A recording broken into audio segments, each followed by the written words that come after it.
আজ মনটা খারাপ, কারণ আম্মু ঢাকা চলে যাচ্ছে, তাই আর আমাকে দেখাশোনা করার জন্য আমার মামাতো বোনকে রেখে যাচ্ছে। এই মেয়ে যে কি, সেটা ভাবলে আমার গায়ে এখন ঝড় চলে আসছে। এগুলো আমি রুমে বসে একা একা চিন্তা করছি। এর ভিতরে আম্মু আর আমার মামাতো বোন আমার রুমে আসলো।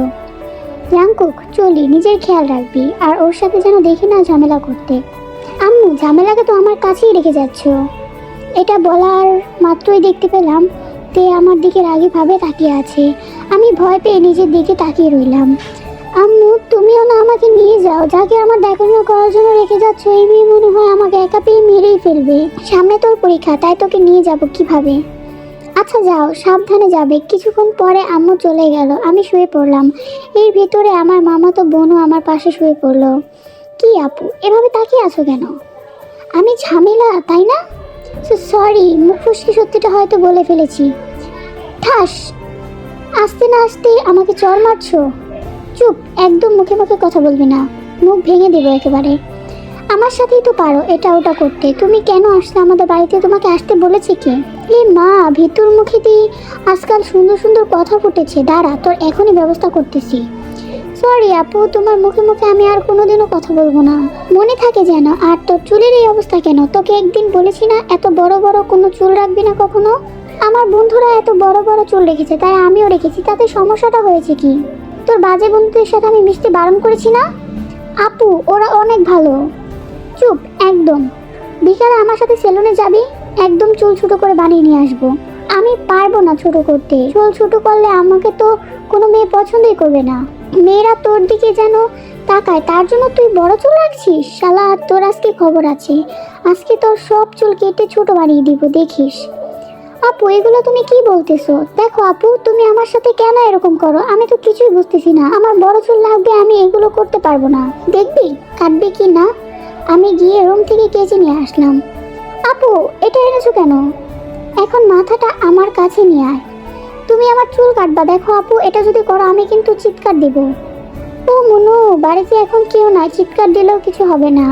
জাঙ্কুক, আমি কিন্তু মাথাটা আমার কাছে আনতে বলেছি। আপু সরি, আমি বিকালে গিয়ে দোকান থেকে কেটে আসবো। কোনো কাজ হবে না, তোর চুল আজকে আমিই কেটে দিব। আমি ওর চুল টেনে আমার কাছে নিয়ে আসলাম, তারপর কচকচ করে ওর লম্বা চুলগুলো কেটে দিলাম। আমি তোমাকে ছাড়বো না, তুমি আমার কত বড় বড় চুলগুলা কেটে দিলা। এই, তুই আমার দিকে তাকিয়ে বলতো আমাকে তুই কি করবি? আমি ওর দিকে তাকালাম, দেখি ওর চোখ অগ্নি বর্ণ ধারণ করেছে। এখন যদি আমি ওকে কিছু বলি তাহলে আমি আর আমি থাকবো না। কে বললো আমি তোমাকে কি করব? আমি তো কিছুই করব না। কেন, ভয় পাইছিস নাকি?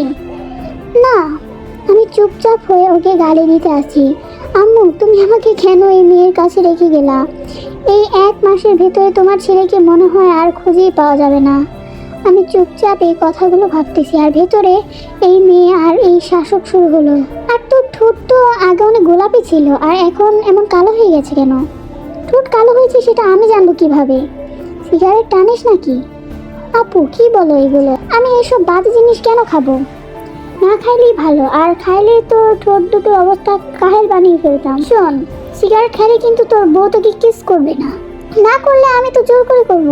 আমি করতে দিলে তো তুই করবি। মানে তুমি করতে দিব মানে? মানে হলো তুই আমার মুখে মুখে কথা বলিস, তাই তোকে এখন চড় দিব। সরি, আর তোমার মুখে মুখে কথা বলবো না। তবু আর মেরো না। এই মেয়ে আসলে কেন যে আমাকে এত শাসন করে তা আমি কিছুই বুঝি না। ওকে যে অনেক ভয় পাই, তার কারণে কিছু বলতেও পারি না। শোন, আমি যতদিন আছি ততদিন আমার কথা না শুনলে আমি কি করতে পারি সেটা তো জানিসই। আমি তো তোমার কোনো কথাই ফেলি না, সব কথাই শুনি। গুড। আচ্ছা, আমি এখন রান্না করতে গেলাম। মনে মনে বলতে লাগলাম, যাস না কেন রান্না করতে? কুত্তি, আমি যদি তোর বড় না হতাম তাহলে তোর খবর 12টা বাজাতাম। কিছুক্ষণ পরে আপু চলে গেল। আমি বিছানা থেকে উঠে আয়নার কাছে চলে আসি। আয়নার দিকে তাকিয়ে দেখি একটা পাগল দাঁড়িয়ে আছে। পরে বুঝতে পারলাম এটা তো আমি। চুল কেমন ভাবে কাটছে সেটা দেখলেই ওর উপরে আমার অনেক রাগ হয়। আমি রেগে রেগে তের কাছে চলে আসি। যেভাবে রেগে আমার কাছে আসছিস মনে হয় আমার গায়ে হাত তুলবি। কি বলো এসব তুমি? তুমি আমার একমাত্র সিনিয়র মামাতো বোন, তোমার গায়ে আমি কিভাবে হাত তুলবো? যেভাবে আমার কাছে আসছিস দেখে তো সবাই তাই ভাববে।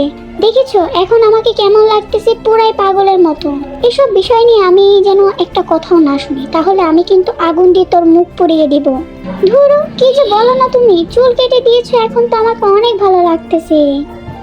আচ্ছা এখন তুই এখান থেকে যা, তো আমার কাজ আছে। আমি আবারও আমার রুমে চলে আসি। পুরো শরীরে শুধু রাগ আর রাগ। ও কেন যে আমার কাছে আসলো? এখন আসুন, পরিচিত হইনি। আমি জাঙ্কুক, যদিও এখন আমাকে জাঙ্কুক নামে কেউ চিনবে না। চুল কাটার কারণে এখন আমাকে পাগল ছাড়া আর কেউ ডাকবেই না। আমি এবার ইন্টার সেকেন্ড ইয়ারে পড়ছি। আর এখন যে আমার উপর অত্যাচার করলো ও হলো তে, আমার একমাত্র মামাতো বোন। আমার থেকে 2 বছরের বড়, এবার অনার্স সেকেন্ড ইয়ারে পড়ছে।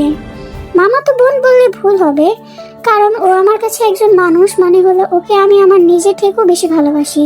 দুঃখের কথা হলো ওকে আমি এখনো ভালোবাসার কথাটা জানাতে পারলাম না। জানাবো কেমনে আপনারাই বলেন?